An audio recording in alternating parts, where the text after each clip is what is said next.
Hello, मैं engineer DP Yadav Amit परिवार YouTube channel पर आप सभी का हार्दिक स्वागत करते हैं। हम लोग इलेक्ट्रिकल टेक्नोलॉजी में डीसी जनरेटर पढ़ रहे हैं। डीसी जनरेटर में सारे generator long shunt, short shunt सभी हो गए, सीरीज शंट। अब हम लोग उसमें कुछ और आगे चलते हैं, कुछ शब्दावलियाँ हैं उसको देखेंगे। फिर हम लोग जो है लॉसेस देखेंगे, एफिशिएंसी देखेंगे। ये सब बहुत महत्वपूर्ण टॉपिक है, तो इसको आज हम लोग देखते हैं इस वीडियो में। तो आज हम लोग पढ़ेंगे आर्मेचर रिएक्शन, आर्मेचर प्रतिक्रिया क्या होती है, तो उसको हम लोग देखेंगे। बहुत ध्यान से देखें आप लोग, कॉन्सेप्ट एकदम क्लियर हो जाएगा। एक मैंने ये छोटा जनरेटर बना दिया, ये योक हो गया, ये हम लोगों के मैग्नेट हो गए। वैद्युत चुंबक लगाएंगे, ये शू हो गए, ये हमारा धुर्रा हो गया। यहाँ पर हमारा आर्मेचर लगेगा ऐसे। आर्मेचर में खांचे कटे रहेंगे, सब आप लोगों को मालूम है। इसी में हम लोग कंडक्टर रखेंगे, इसी खांचों में हम लोग कंडक्टर रखते हैं और इस पर हम लोगों का कम्यूटेटर चढ़ा होता है।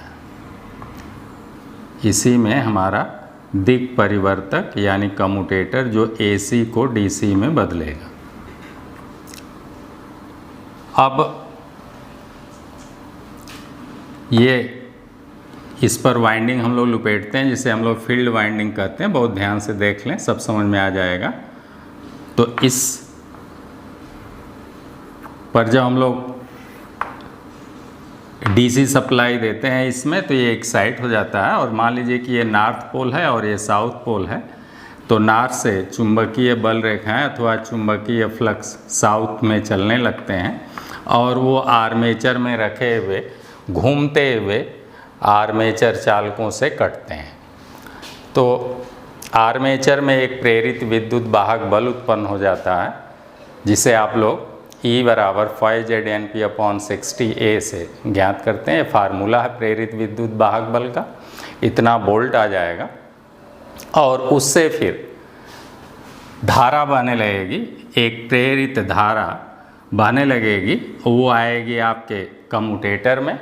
और कम्यूटेटर पर आपके कार्बन ब्रश लगे रहेंगे, यहाँ पर ये कार्बन ब्रश, और इन कार्बन ब्रशों से फिर निकल कर धारा यहाँ टर्मिनल पर पहुँच जाएगी, यहाँ पहुँच जाएगी ऐसे। तब ये हमको यहाँ पर मिलेगी डीसी। यहाँ पर क्या मिलेगी? हमें डीसी सप्लाई मिलेगी। तो आउटपुट हमें डीसी मिला। अंदर जो है आपका एसी क्रिएट हुआ और उस एसी को डीसी में परिवर्तित किया कम्यूटेटर यानी दिक् परिवर्तक। तो ये आपका जो है आर्मेचर है,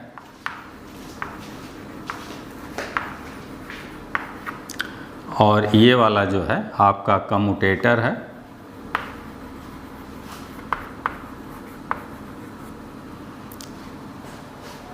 अब होता क्या है कि जैसे ही हमारा आर्मेचर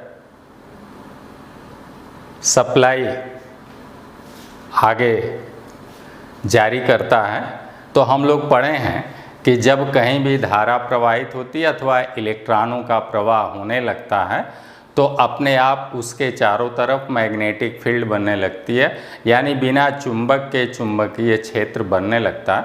ये सबसे पहले ओरस्टेड वैज्ञानिक ने बताया, आप लोगों को पढ़ाया गया, बताया गया। तो उस हिसाब से जब आर्मेचर में प्रेरित विद्युत वाहक बल उत्पन्न हुआ और आर्मेचर से धारा प्रवाहित होने लगती है, तो आर्मेचर भी हमारा चुंबकीय हो जाता है। और जब आर्मेचर चुंबकीय हो जाता है, तो उससे भी चुंबकीय फ्लक्स निकलने लगते हैं, जो कि मेन चुंबकीय फ्लक्सों को, यहाँ से मेन आपका ये चुंबक लगे हुए हैं, ये मेन चुंबकीय फ्लक्सों से निकलने वाले फ्लक्स फाई, ये देखिए फ्लक्स फाई के विपरीत माने वो निकलेंगे, तो वो उन्हें प्रभावित करने लगते हैं, उनके मान को कम करने लगते हैं, उनकी समरूपता को डिस्टर्ब करने लगते हैं, इसी को हम लोग आर्मेचर रिएक्शन या आर्मेचर प्रतिक्रिया कहते हैं। क्लियर हो गया?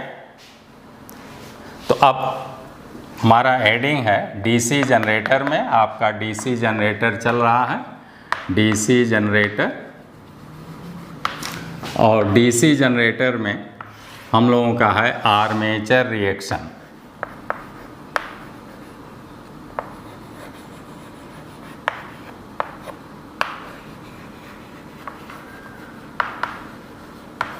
जिसे कहेंगे आर्मेचर प्रतिक्रिया।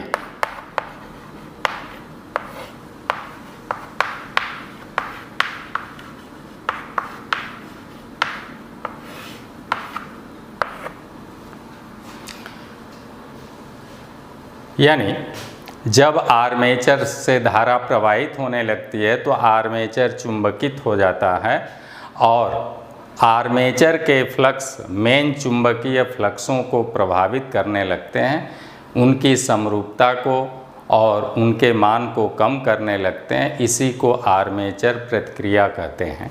तो लिख लें,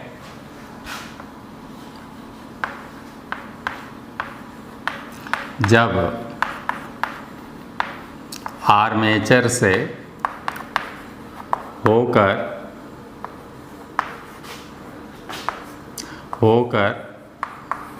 धारा प्रवाहित होने लगती है, धारा प्रवाहित होने लगती है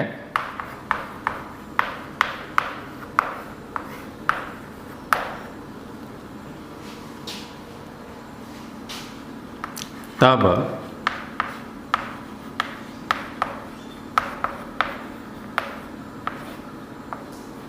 आर्मेचर चुंबकित हो जाता है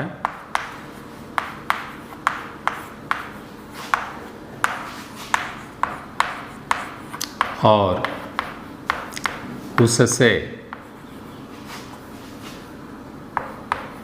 निकलने वाले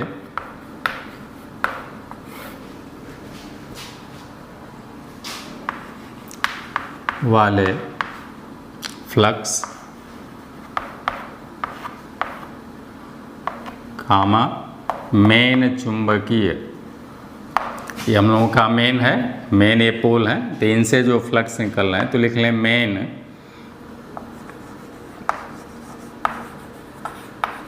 मेन चुंबकीय फ्लक्सों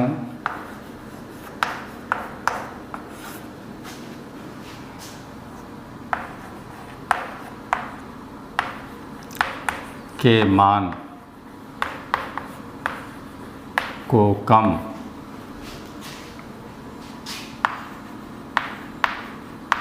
करने लगते हैं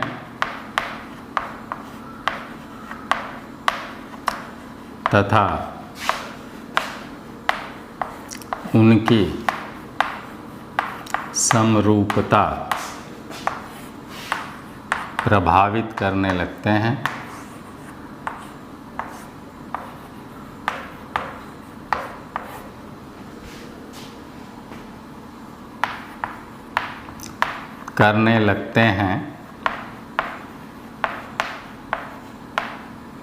इसे ही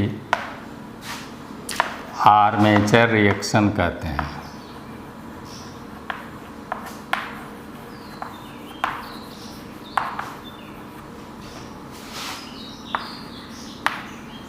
क्लियर हो गया? नहीं पूरा आप कह पा रहे हैं तो केवल इतने शॉर्ट में कहें कि आर्मेचर के फ्लक्स मेन चुंबकीय फ्लक्सों को प्रभावित करने लगते हैं, इसी को आर्मेचर प्रतिक्रिया कहते हैं। मैंने पूरा डिटेल में लिखा दिया कि जब आर्मेचर में प्रेरित विद्युत वाहक बल उत्पन्न होगा तब आर्मेचर से होकर धारा प्रवाहित होने लगेगी और तब आर्मेचर चुंबकित हो जाता है और उससे निकलने वाले फ्लक्स कामा मेन चुंबकीय फ्लक्सों के मान को कम करने लगते हैं तथा उनकी समरूपता को प्रभावित करने लगते हैं। इसी को आर्मेचर रिएक्शन अथवा आर्मेचर प्रतिक्रिया कहते हैं। फलस्वरूप होता क्या है। अब आर्मेचर प्रतिक्रिया के प्रभाव क्या क्या ये इफ़ेक्ट डालता है, तो इसका आर्मेचर रिएक्शन का प्रभाव देखें तो अगर प्रभाव अगली पॉइंट आप देखें प्रभाव क्या क्या ये डालता है, तो पहला मेन चुंबकीय फ्लक्सों को कम करता है। मेन मैग्नेटिक फ्लक्स को कम करता है।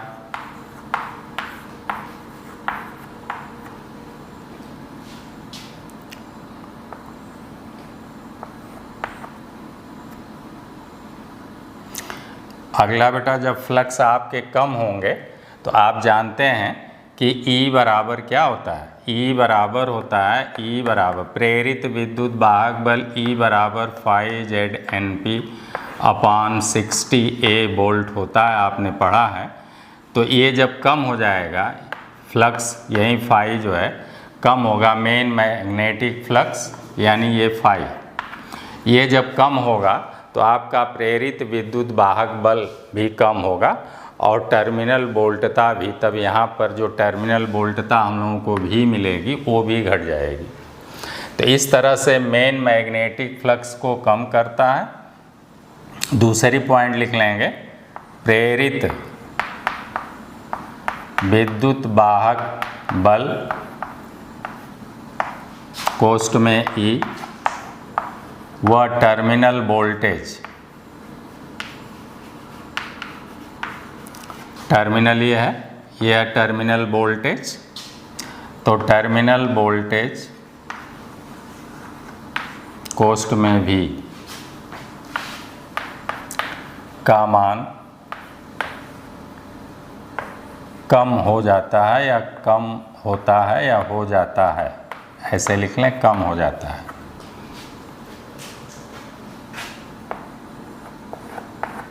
तीसरा लिख लें, यह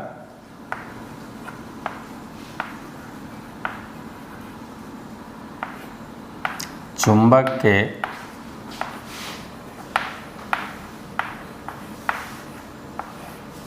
चुंबकीय गुण को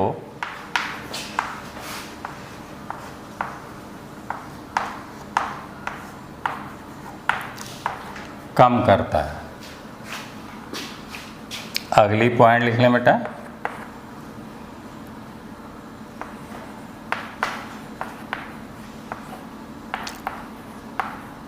कार्बन ब्रूस पर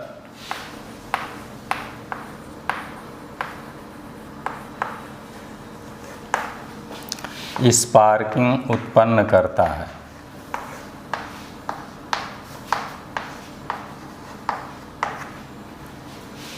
अब जब कार्बन ब्रूस पर स्पार्किंग, ये आपके कार्बन ब्रूस लगे हुए हैं, तो जब यहाँ पर स्पार्किंग उत्पन्न होगी तो उससे भी हम लोगों का लॉसेस होगा, वहाँ पर वोल्टेज ड्रॉप होगा, प्लस आपकी मशीन या जनरेटर हीट होने लगेगा।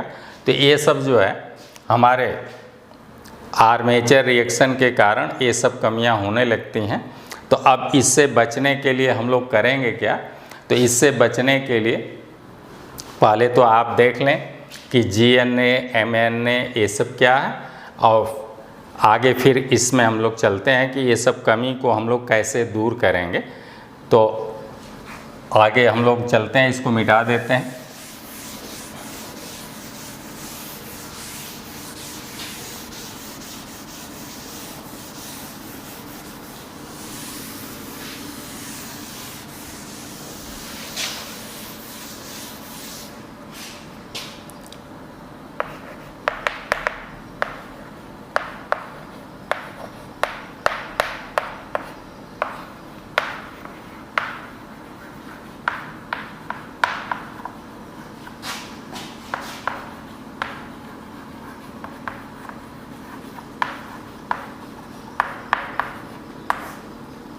ये GNA ज्योमेट्रिकल न्यूट्रल एक्सिस, ये पूरा नाम है ज्योमेट्रिकल न्यूट्रल एक्सिस।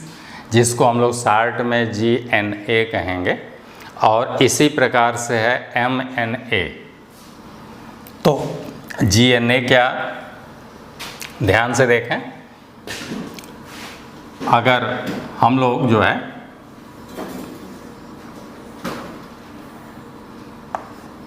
ये हमारा नॉर्थ पोल है और ये हमारा साउथ पोल है, तो इसके मध्य से खींची गई, ऐसे इसके मध्य से खींची गई रेखा के लंबवत, ऐसे लंबवत, यही है GNA। ये हम लोगों का आर्मेचर हो गया, मान लीजिए कि आर्मेचर है ऐसे, ये आपका आर्मेचर हो गया, ये ऐसे,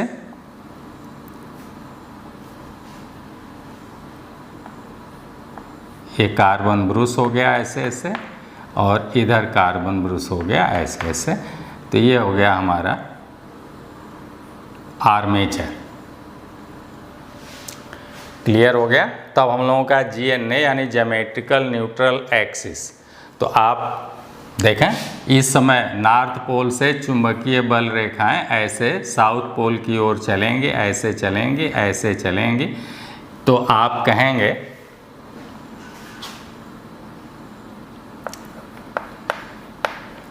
पास पास के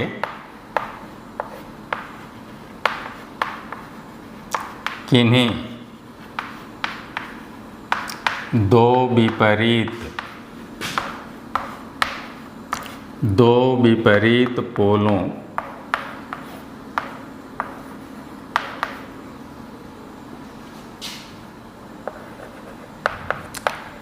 के मध्य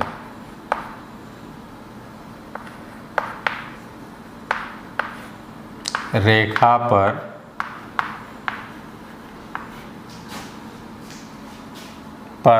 लंब रेखा GNA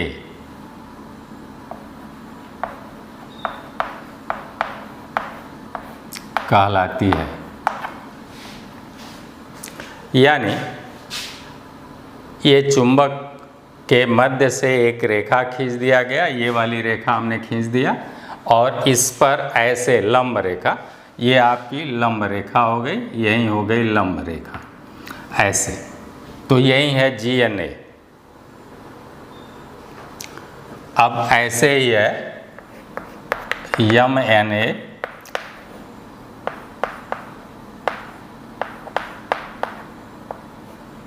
MNA को कहेंगे मैग्नेटिक न्यूट्रल एक्सिस।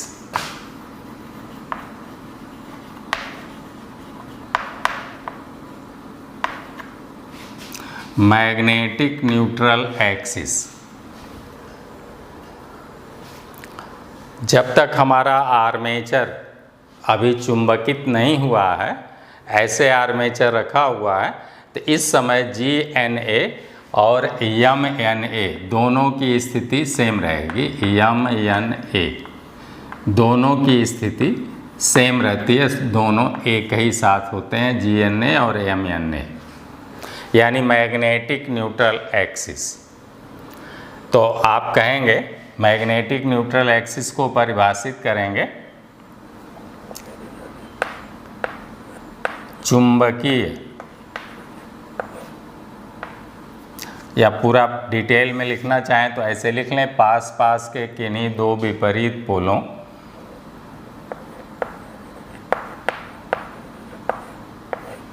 किन्हीं दो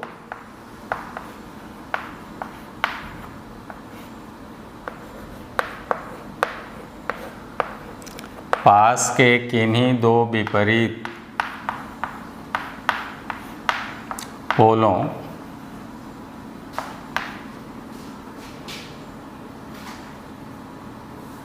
के चुंबकीय बल रेखाओं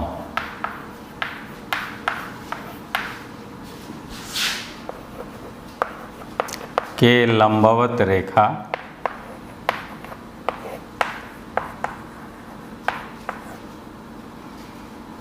M N a magnetic neutral axis कहलाती है।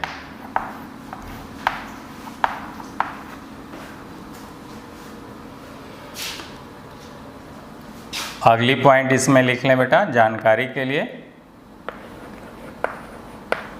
जब आर्मेचर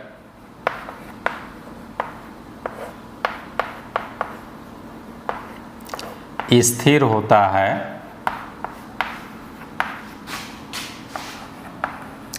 तब GNA व MNA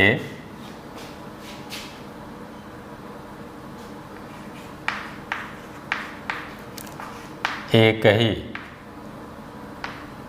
साथ होते हैं या एक ही बिंदु पर होते हैं या एक ही साथ होते हैं। ये दोनों जो है ज्योमेट्रिकल न्यूट्रल एक्सिस और मैग्नेटिक न्यूट्रल एक्सिस दोनों जो है साथ ही होते हैं जब तक कि आपका ये आर्मेचर नाच नहीं रहा। तो देखिए ये हमारी चुंबकीय बल रेखाएं भी ऐसे जा रही हैं, ऐसे ये चुंबकीय बल रेखाएं नॉर्थ पोल से निकली और साउथ पोल में, इन्हीं को हम लोग चुंबकीय फ्लक्स फाई भी कहेंगे कि हमारा फ्लक्स फाई इधर की ओर जा रहा है और उस पर अब चुंबकीय बल रेखाओं के मध्य लंब रेखा आपकी मैग्नेटिक न्यूट्रल एक्सिस कहलाएगी। यानी जो चुंबकीय बल रेखाओं पर रेखा लंबवत होगी वही रेखा MNA या मैग्नेटिक न्यूट्रल एक्सिस कहलाएगी और GNA ज्योमेट्रिकल न्यूट्रल एक्सिस क्या होगी, तो हम लोग कहेंगे कि दोनों विपरीत पोलों के मध्य एक रेखा खींचें और उस रेखा के लंब रेखा को, यानी इस रेखा पर जो ये वाली रेखा है मध्य रेखा, इस रेखा पर एक लंब रेखा खींची जाए तो उसी को हम लोग ज्योमेट्रिकल न्यूट्रल एक्सिस कहेंगे। तो इस तरह से जब तक हमारा आर्मेचर रोटेट नहीं कर रहा है तब तक जो है GNA और MNA एक ही लाइन पर हैं, दोनों को एक ही लाइन से व्यक्त किया गया। अगली पॉइंट, हम लोग इस पोजीशन में देखें कार्बन ब्रुश। ये क्या है? Carbon brush. ये आपका कार्बन ब्रुश है, कार्बन ब्रश कहेंगे। तो ये कार्बन ब्रश जो है वो देखिए ना, अभी आपका GNA पर है अथवा उसी को कहेंगे मैग्नेटिक न्यूट्रल एक्सिस पर है, लेकिन जब ये नाचने लगेगा, मान लीजिए कि इस डायरेक्शन में हमारा आर्मेचर रोटेट कर रहा है, इस डायरेक्शन में रोटेट कर रहा है, तो इस डायरेक्शन में जब ये नाचने लगता है तब क्या करता है? तब ये आर्मेचर जिसको पहले संपर्क में आएगा, जिसके पास आएगा, उसे हम लोग कहेंगे लीडिंग पोल टिप। तो ये हो गया आपका लीडिंग। ऐसे जब नचाएंगे तो इसके पास पहले ऐसे आ रहा, तो ये हो गया आपका लीडिंग पोल टिप और ये हो गया तब ट्रेलिंग पोल टिप। LPT हो गया और TPT हो गया। तो दूसरे चित्र में आप देखें, दूसरे चित्र में बेटा देखें, अगर यहीं पर आप अगर आर्मेचर को नचाना शुरू कर दें तब क्या होगा? ये हमारा नॉर्थ पोल हो गया और ये साउथ पोल हो गया। यहाँ पर हमारा ये आर्मेचर हमने बना दिया। अब ये आर्मेचर आपका इस डायरेक्शन में नाच रहा है। थोड़ा और बड़ा बना देते हैं आर्मेचर।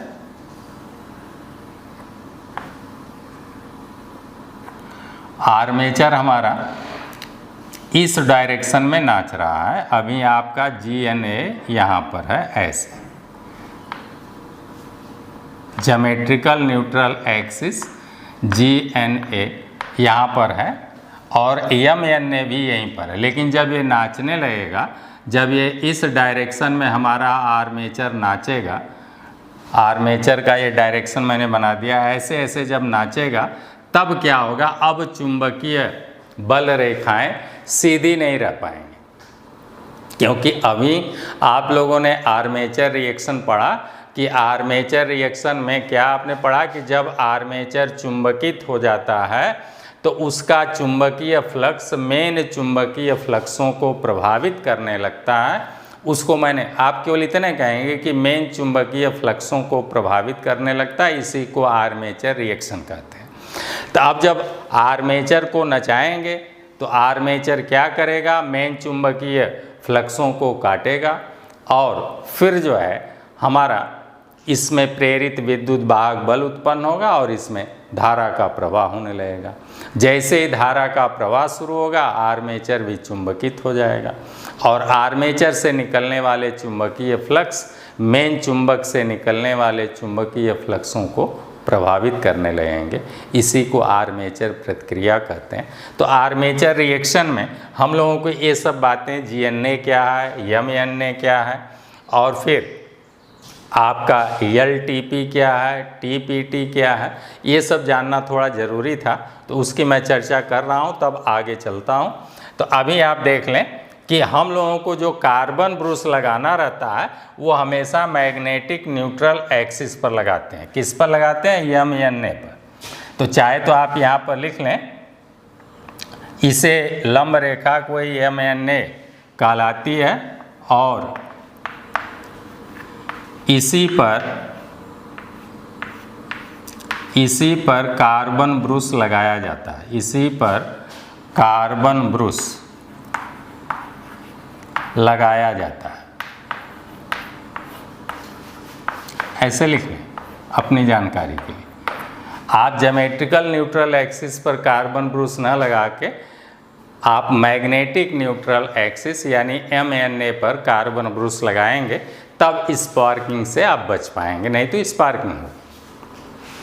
अब देखिए ध्यान से, तो सामान्य स्थिति में जब हमारा जो है ये आर्मेचर नाच नहीं रहा है, आर्मेचर स्थिर है।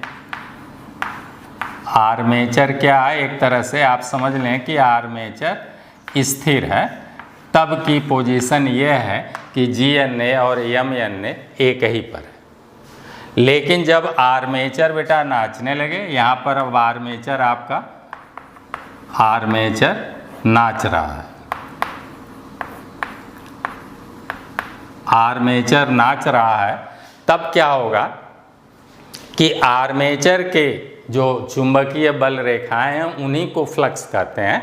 तो आर्मेचर की चुंबकीय बल रेखाएं LTP पर यानी लीडिंग पोल टिप और यह है TPT यानी ट्रेलिंग पोल टिप। तो ये भी जान जाए तो लिख लें। फिर उसके बाद क्या होगा कि जब ये आर्मेचर के फ्लक्स जब इस डायरेक्शन में नाचेंगे तो इसकी चुंबकीय बल रेखाओं को वो ऊपर की ओर ढकेल देंगे। तो हमारी चुंबकीय बल रेखाएं अब यहाँ से ये ऐसे चलेंगी, सारी ऊपर पहुँच जाएंगी। सारी चुंबकीय बल रेखाएं ऐसे ऊपर पहुँच जाएंगी, ऐसे ऊपर पहुँच जाएंगी। और फिर यहाँ से क्या करेंगी, ये यहाँ से ये ऐसे आएंगी, ये ऐसे आएंगी, ये ऐसे और ये ऐसे।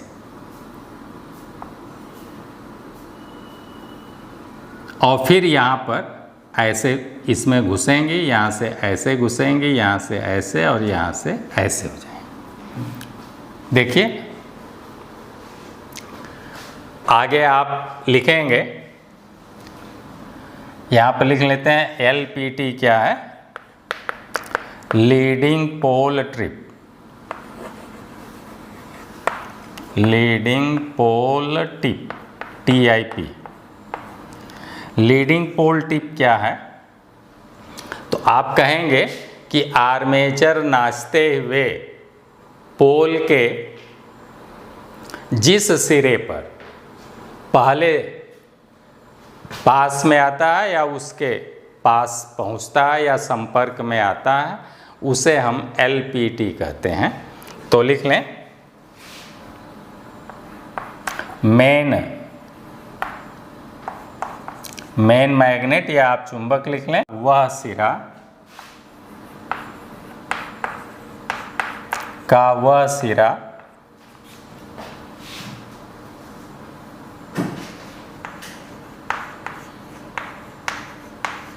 जिस पर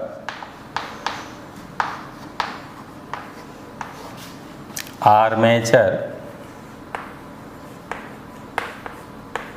घूमने की दिशा में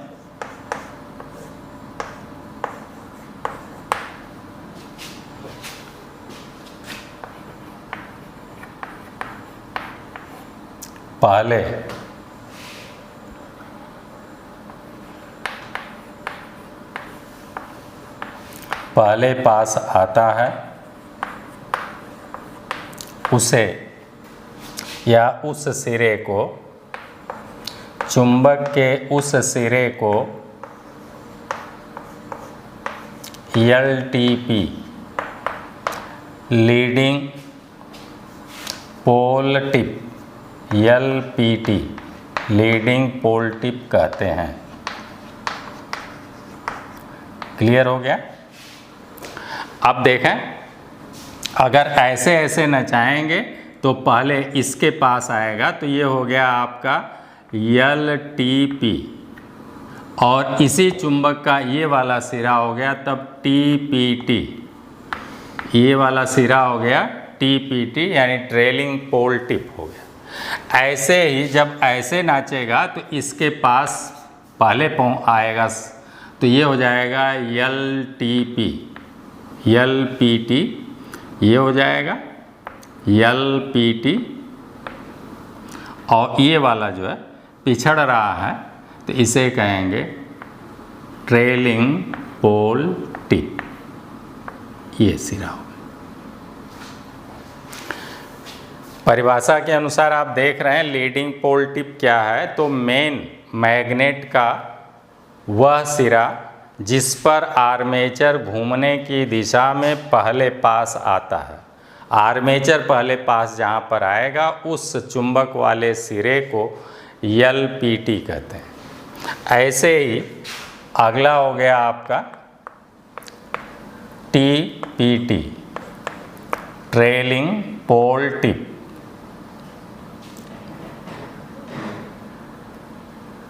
चलिए, या पूरा पहले इसको भी लिख देते हैं,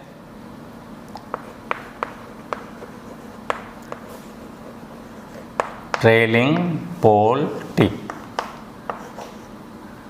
शॉर्ट में इसी को कहेंगे, इसको तो आपने लिख लिया LPT ये है, और ये हो गया आपका TPT।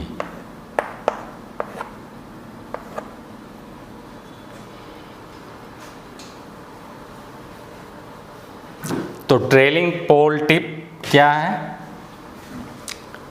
तो आर्मेचर घूमने की दिशा में पोल के जिस सिरे पर बाद में पहुंचता है उसे हम लोग ट्रेलिंग पोल टिप कहते हैं। तो लिख लें, आर्मेचर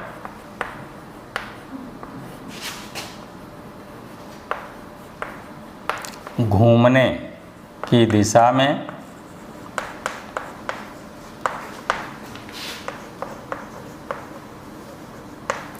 मेन पोल के जिस सिरे पर बाद में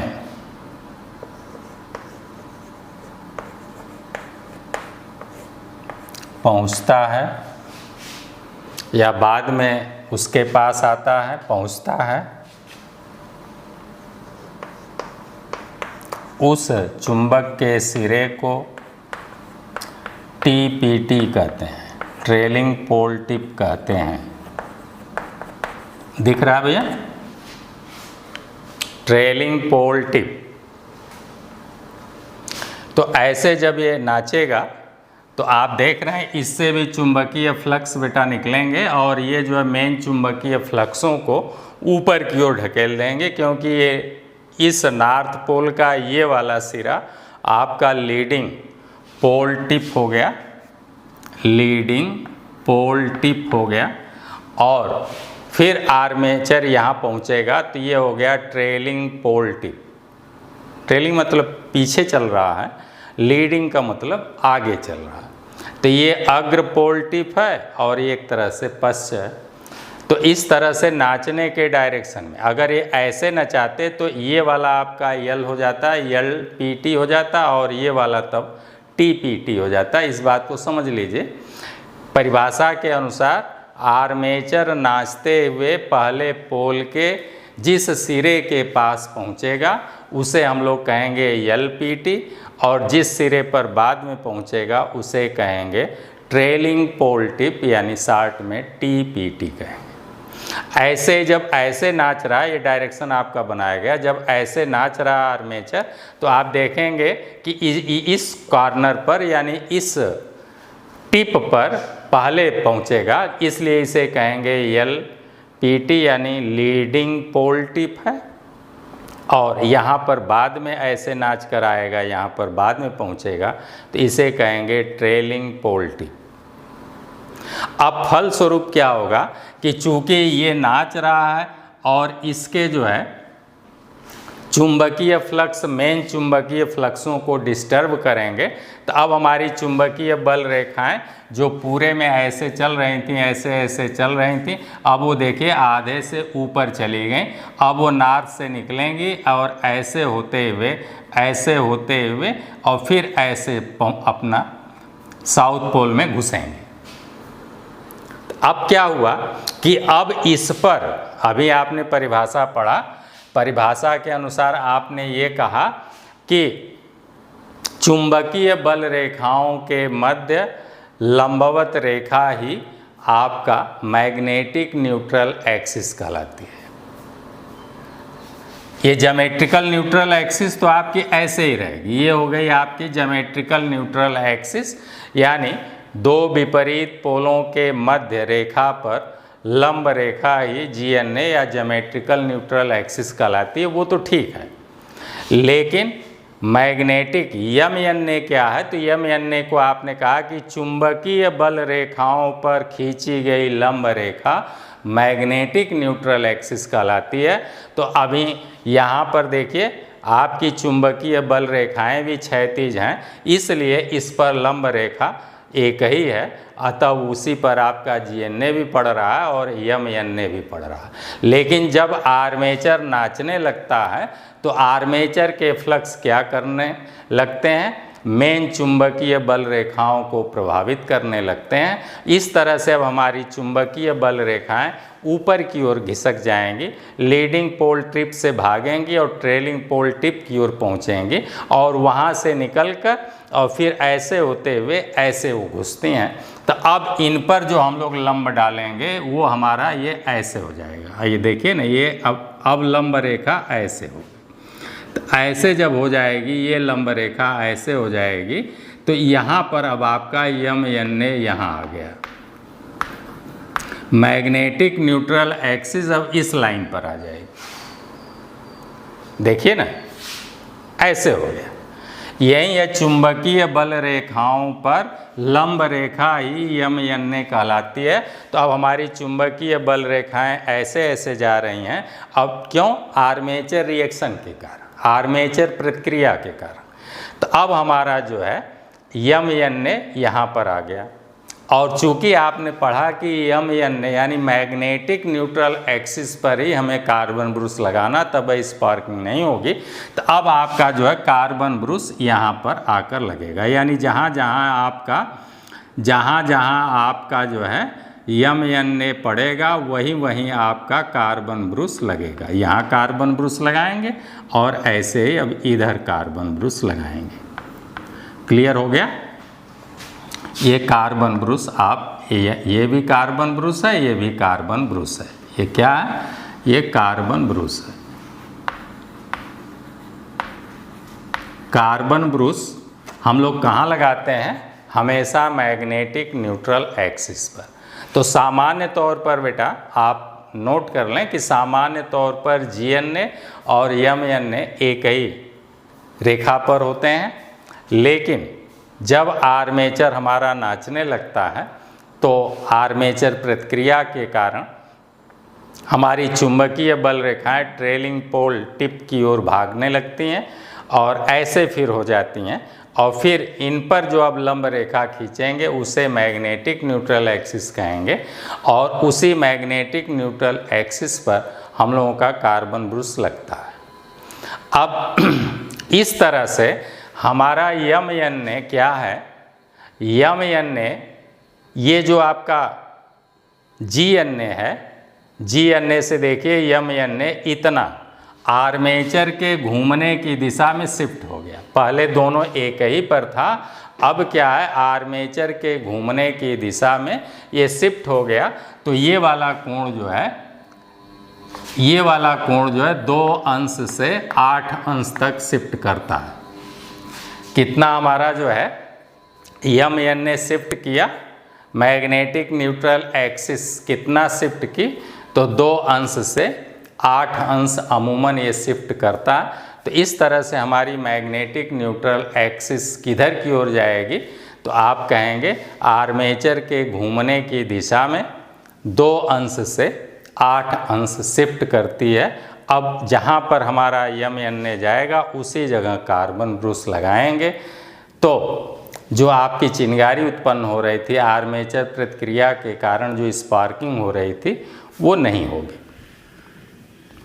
ऐसे ही अब आगे और समझ लें, ये तो अभी 2 पोल का, आप 4 पोल का लगा देंगे, तो 4 पोल का अगर लगा देंगे तो फिर उस समय भी नाचने की दिशा में ऐसे ही LPT और TPT आप देखेंगे, तो क्या होगा कि उसमें भी चुंबकीय बल रेखाएं फिर शिफ्ट होंगी या फिर उनके लंब रेखा आप डालेंगे तो उसे आप यम एन ए कहेंगे, और फिर वहाँ पर अब आपके कार्बन ब्रूस सेट किए जाएंगे। तो इस तरह से हमेशा यम एन ए पर ही आपके कार्बन ब्रूस लगेंगे, तो स्पार्किंग नहीं होगी। सारी बातें अब क्लियर हो गई। तो अब जो है आर्मेचर रिएक्शन से बचने के लिए हम लोग क्या करेंगे, तो आर्मेचर रिएक्शन या आर्मेचर प्रतिक्रिया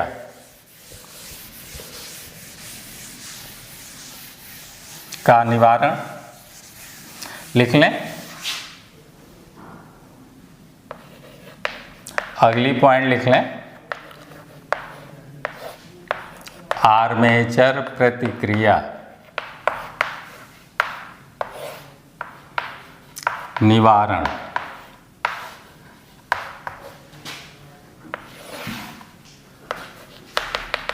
आर्मेचर प्रतिक्रिया को हम लोग कैसे समाप्त करें, तो पहले तो आप देख रहे हैं कि आर्मेचर क्या करता है, आर्मेचर के फ्लक्स मेन चुंबकीय फ्लक्सों को प्रभावित करता है, और जब आपके मेन चुंबकीय फ्लक्स प्रभावित होंगे तो हमारा प्रेरित विद्युत वाहक बल कम हो जाएगा, टर्मिनल वोल्टता कम हो जाएगी, और फलस्वरूप आपके इंजन की या आपके जनरेटर की या आपके मशीन की, जो भी कह लीजिए, उसकी भी इफ़िशियंसी प्रभावित होगी, क्योंकि जितना उसको वोल्टेज बनाना है उतनी वो अपनी वोल्टेज नहीं बना पाएगा, तो वो अपना 100% नहीं दे पाएगा। तो इस तरह से उसकी इफ़िशियंसी भी प्रभावित होगी। तो इनसे बचने के लिए हम लोग आर्मेचर प्रतिक्रिया से बचने के लिए हम लोग क्या क्या उपाय करेंगे, तो पहला तो आपने कहा कि आर्मेचर जो है से निकलने वाला फ्लक्स मेन फ्लक्सों को कम करता है, उनको प्रभावित करता है। इसलिए पहली पॉइंट आप कहेंगे कि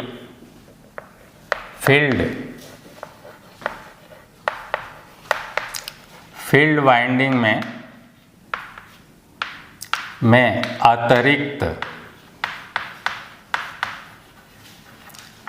अतिरिक्त टर्नों की संख्या, अतिरिक्त टर्नों की संख्या बढ़ा देंगे या बढ़ा देते हैं। जितना हमारे आर्मेचर की प्रतिक्रिया के कारण मेन चुंबकों का फ्लक्स प्रभावित होता है या कम होता है, तो उसी हिसाब से हम लोग क्या करेंगे जो चुंबक पर वाइंडिंग लगाएंगे उस वाइंडिंग में जितना हमने वाइंडिंग वैसे करना है उससे कुछ अतिरिक्त टर्न हम लोग बढ़ा देते हैं, तो क्या होगा, अतिरिक्त टर्न बढ़ाने से हमारा चुंबक ज़्यादा उत्तेजित होगा और जितना इसके आर्मेचर प्रतिक्रिया के कारण फ्लक्स में कमी आई है उस फ्लक्स की पूर्ति इस अतिरिक्त टर्नों की संख्या के कारण बढ़ जाएगी।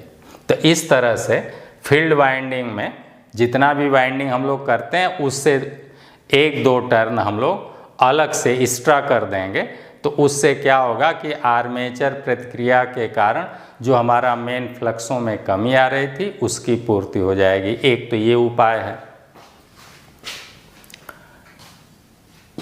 निवारण या उपाय। दूसरा आप लिखेंगे, ये तो फील्ड वाइंडिंग में टर्नों की संख्या बढ़ा देंगे। तीसरा आप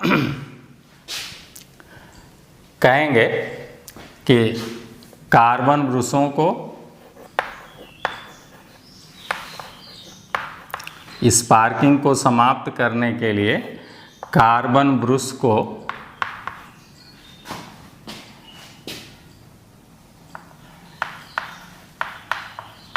MNA मैग्नेटिक न्यूट्रल एक्सिस यानी MNA पर स्थापित करते हैं।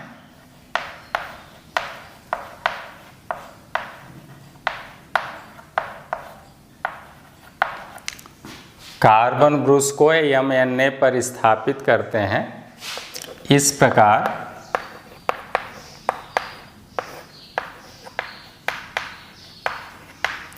आर्मेचर प्रतिक्रिया के कारण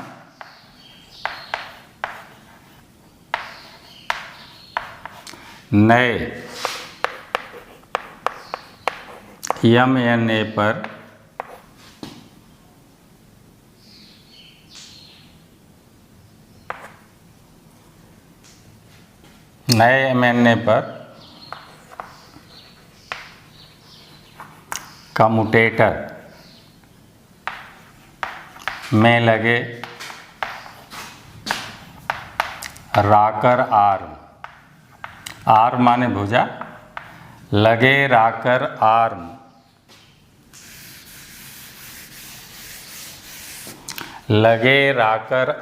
को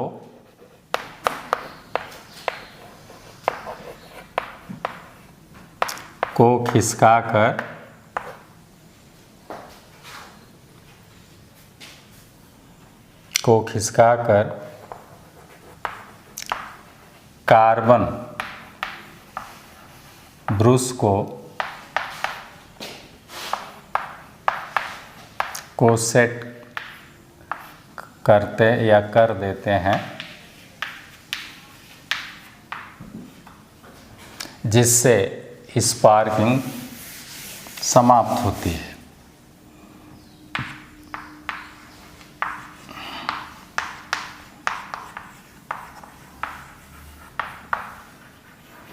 जिससे स्पार्किंग क्या हो जाएगी, समाप्त।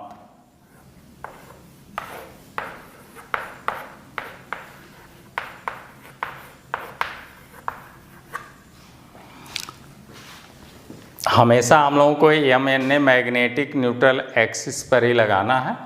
तो 4 अगर पोल का रहेगा तो फिर अभी आपका मैग्नेटिक न्यूट्रल एक्सिस उन 2 पोलों के बीच जहाँ पर आएगी वहाँ पर हम लोग कार्बन ब्रश को खिसका देंगे। खिसकाने के लिए हम लोग कम्यूटेटर में लगे राकर आर्म के द्वारा कार्बन ब्रशों को खिसका देते हैं। तो जब मैग्नेटिक न्यूट्रल एक्सिस पर लगा देंगे तो हमारा स्पार्किंग नहीं होगा। और अगर मैग्नेटिक न्यूट्रल एक्सिस पर हमारा जो है कार्बन ब्रश नहीं है तो आर्मेचर प्रतिक्रिया के कारण वहाँ पर स्पार्किंग होती रहेगी। तो इस तरह से कार्बन ब्रश हमेशा MNA यानी मैग्नेटिक न्यूट्रल एक्सिस पर ही लगना है। और देखिए कैसे आर्मेचर प्रतिक्रिया के कारण हमारा मैग्नेटिक न्यूट्रल एक्सिस शिफ्ट हो रहा है, और शिफ्ट जो है वो 2 अंश से लगभग 8 अंश के बीच में होता है अमूमन। तो इस तरह से उसे भी आप नोट कर लें। अगली पॉइंट आप लिख लें, तीसरी पॉइंट,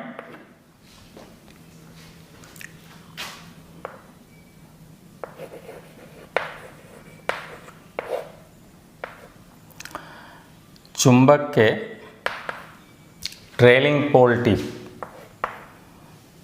TPT यानी ट्रेलिंग पोल टिप में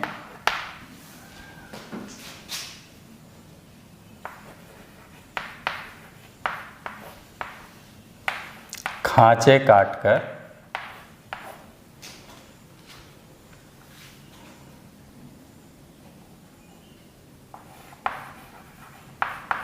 फ्लक्स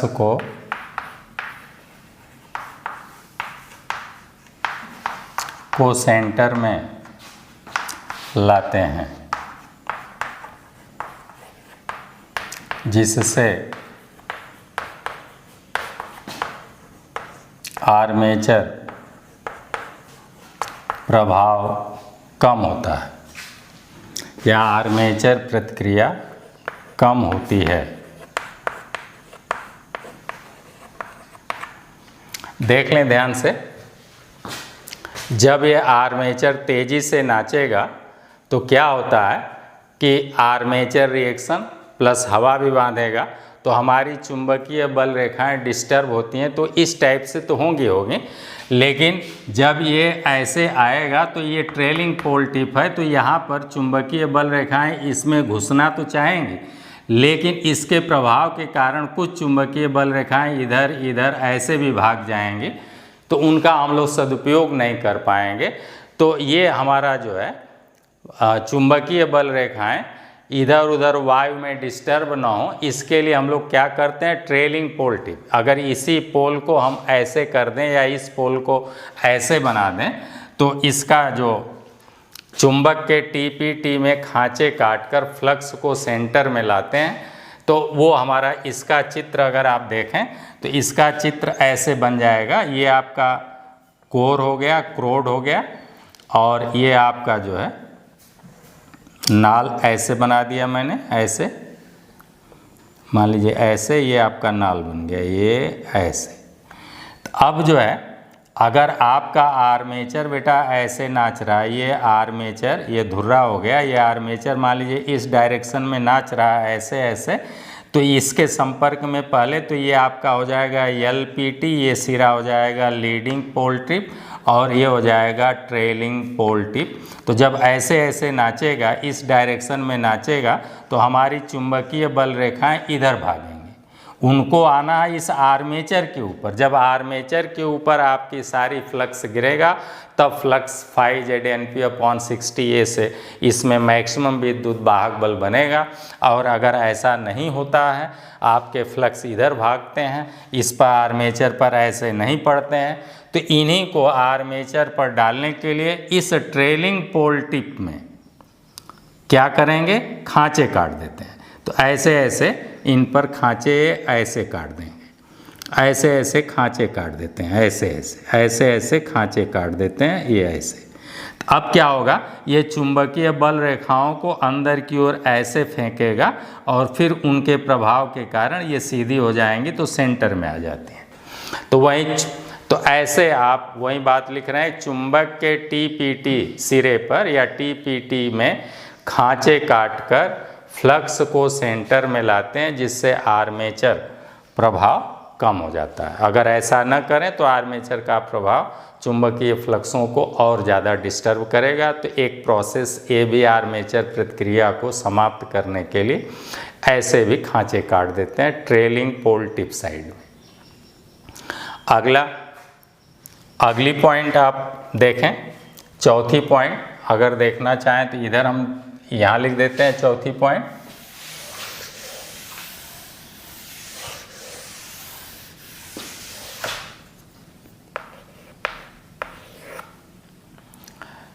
अब हम लोग जो ये चुंबक बनाएंगे, तो चुंबकों में भी हम लोगों का जो है भंवर धारा उत्पन्न होती है, इसलिए चुंबक भी लोहे का बनाया जाता है। तो एक सॉलिड पीस का न बना के उसे भी हम लोग परतदार यानी लैमिनेटेड बनाते हैं। तो अगर चुंबक का हम लोग नाल जो ये वाला पोर्शन है या ये वाला पोर्शन है, अब इसे जो है हम लोग अगर ऐसे बनावें, चुंबक का नाल हम लोग ऐसे बनावें, देखिए ना, नाल यानी सू ऐसे बनावें, तो हमारा सेंटर वाली मोटाई कम हो जाती है। देखिए ना, ऐसे ऐसे अगर बनावें, आपके समझने के लिए। फिर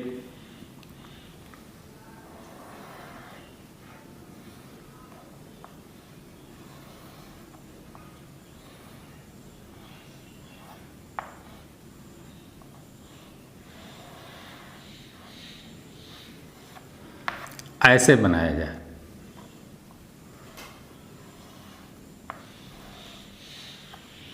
तो ये आप देखेंगे कि सेंटर वाला जो भाग है चुंबक का, अब ऐसे अगर हमारा चुंबक ऐसे और ऐसे और ऐसे ये पोर्शन आएगा और ये ऐसे बनाया जाए, यहाँ पर क्रोड लग जाएगा, तो ऐसे ये चुंबक का जब हम लोग पत्तीदार ऐसे बनाएंगे चिपका कर, तो देखिए सेंटर वाला जो क्रोड है, ये सेंटर वाले क्रोड की मोटाई आधी हो जाएगी, क्योंकि हमारी इधर भी पत्ती निकली है, इधर भी पत्ती निकली है, तो सेंटर वाले क्रोड की मोटाई क्या हो जाएगी, आधी हो जाएगी। तो उससे क्या फ़र्क पड़ेगा कि हमारी ये वाली पत्तियाँ जल्दी एक्साइट हो जाएंगी। ये अपना जो है 100% ये पत्तियाँ और इधर वाली पत्तियाँ ये 100% एक्साइट हो जाएंगी। ये 100% इधर वाली पत्तियाँ 100% एक्साइट हो जाएंगे, 100% ये एक्साइट हो जाएंगे। अगर हम लोग ऐसा न करते, पूरा ये पूरी पत्ती ऐसे, तब हमारा जो है सेंटर वाले क्रोड की मोटाई और दुगनी हो जाती है। अब ऐसे आधी हो गई, सेंटर क्रोड की मोटाई आधी हो गई, और जब ये पत्तियां फुल एक्साइट हो जाएंगी, 100% एक्साइट हो जाएंगी, इनके चुंबकीय प्रबलता बढ़ जाएगी, तब इस पर आर्मेचर प्रभाव बहुत कम पड़ेगा। तो हम लोग ऐसे भी करते हैं कि लैमिनेट करके इस टाइप से चुंबक के नाल को तैयार करते हैं। तो आर्मेचर प्रतिक्रिया से बचने के लिए हम लोग इस टाइप से आर्मेचर के रिएक्शन से बचने के लिए हम लोग क्या करेंगे, चुंबक को पत्तियां जितनी भी हैं उनको इस टाइप से सेट करते हैं, इस टाइप से सेट करते हैं।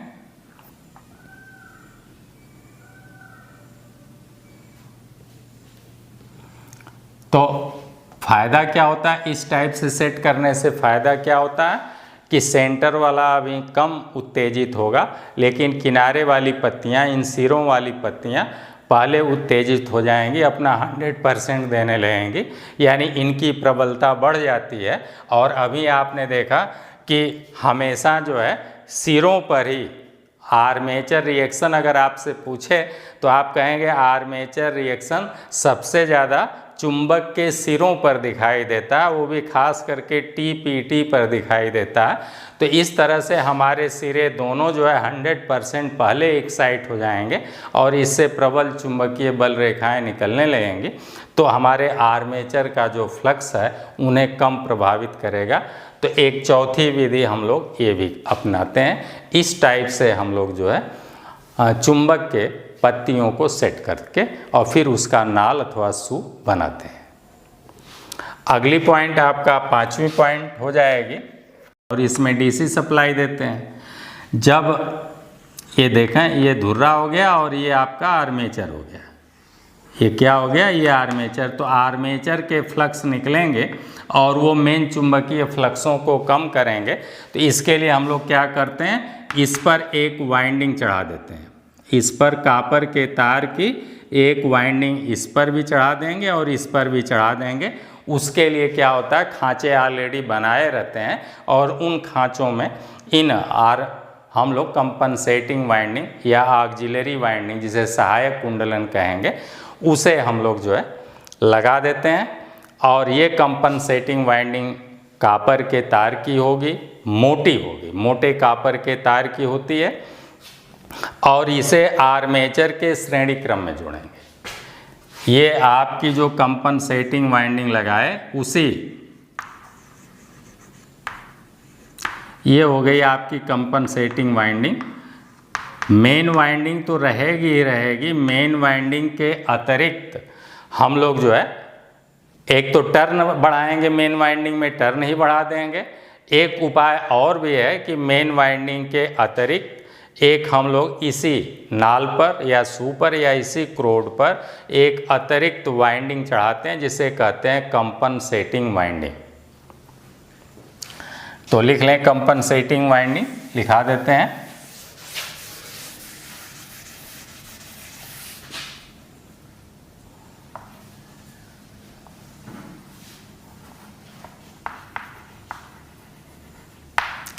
मेन चुंबक पर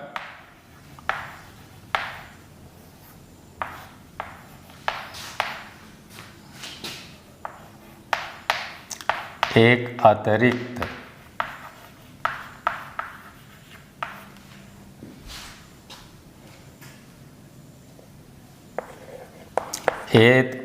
अतिरिक्त मोटे तांबे के तार की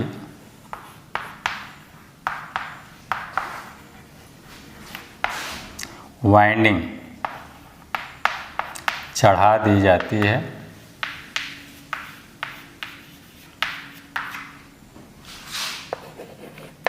इसे ही कंपनसेटिंग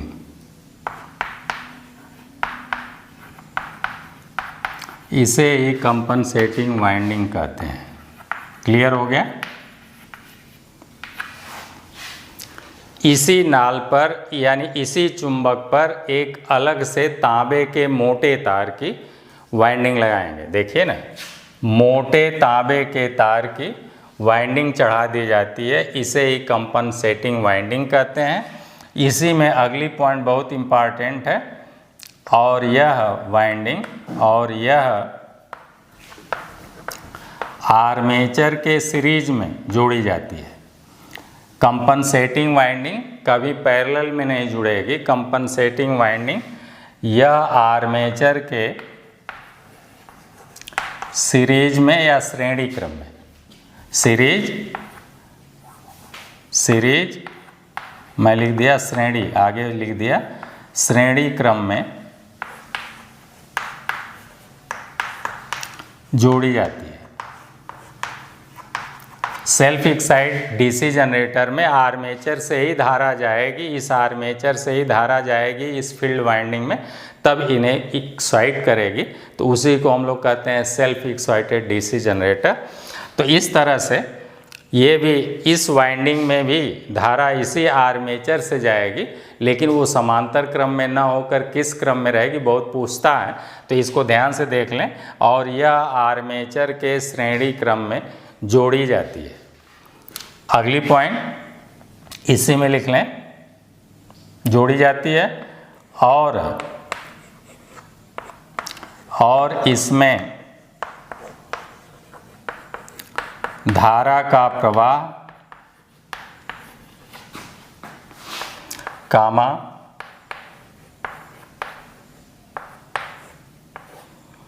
आर्मेचर कुंडली में धारा प्रवाह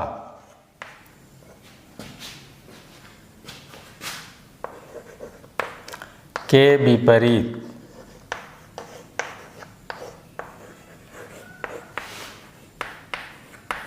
की जाती है। पॉइंट नोट कर रहे हैं। कंपनसेटिंग वाइंडिंग में धारा का प्रवाह आर्मेचर कुंडली में धारा प्रवाह के विपरीत की जाती है। ऐसा करेंगे जब आर्मेचर में, पहला पॉइंट तो यह है कि आर्मेचर के श्रेणी क्रम में कंपनसेटिंग वाइंडिंग जोड़ी जाएगी, और दूसर का ये व्यवस्था की जाएगी ऐसी कि धारा का प्रवाह भले श्रेणी क्रम में हो, लेकिन आर्मेचर में धारा यदि क्लॉकवाइज बह रही है तो इस वाइंडिंग में, कंपनसेटिंग वाइंडिंग में उसके विपरीत यानी एंटी क्लॉकवाइज बहे, यानी एक में धारा ऐसे ऐसे बहे तो एक में धारा ऐसे ऐसे बहे, तो इसी को कहेंगे विपरीत। तो क्या होगा कि ये जो फ्लक्स उत्पन्न करेगी, कंपनसेटिंग वाइंडिंग के कारण जो फ्लक्स उत्पन्न होगा वो आर्मेचर के प्रभाव को, आर्मेचर के प्रतिक्रिया को या आर्मेचर के फ्लक्स को, तो ये जो है जहाँ पर ज़्यादा वोल्टेज या बड़े मशीनों में हम लोग जो है कंपनसेटिंग वाइंडिंग का भी प्रयोग करते हैं। और कंपनसेटिंग वाइंडिंग क्या है? मोटे तांबे का तार की एक वाइंडिंग होती है जो कि मेन चुंबकों पर अलग से चढ़ा दी जाती है और इसे आर्मेचर के श्रेणी क्रम में जोड़ते हैं और इसमें धारा का प्रवाह आर्मेचर में धारा के प्रवाह के विपरीत रखते हैं। ऐसा करने से ये जो कंपनसेटिंग वाइंडिंग फ्लक्स उत्पन्न करती है वो आर्मेचर के फ्लक्सों को माने ख़त्म कर देती है या उनके प्रभाव को निरस्त कर देती है। इस तरह से आर्मेचर प्रतिक्रिया में हमें लाभ हो जाता है। तो ये सारी बातें रहीं।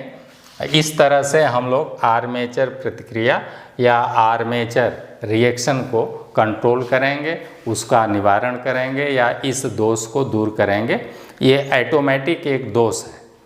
वैसे तो हम लोग केवल जनरेटर में प्रेरित विद्युत वाहक बल उत्पन्न करके उससे धारा लेते हैं और अपना काम करना चाहते हैं, लेकिन होता क्या है कि जब आर्मेचर में धारा बहने लगती है तो आर्मेचर वाइंडिंग भी चुंबकित हो जाती है और उससे आर्मेचर से निकलने वाले चुंबकीय बल रेखाएं मेन चुंबक से निकलने वाले चुंबकीय फ्लक्सों को प्रभावित करता है। इसी को हम लोग आर्मेचर रिएक्शन कहते हैं। तो इस तरह से बेटा आज का समय ज़्यादा हो रहा है तो ये वीडियो यहीं समाप्त करते हैं। फिर हम लोग मिलेंगे अगले वीडियो में। तब तक के लिए आप लोगों को ढेर सारी मंगलमय शुभकामनाएं।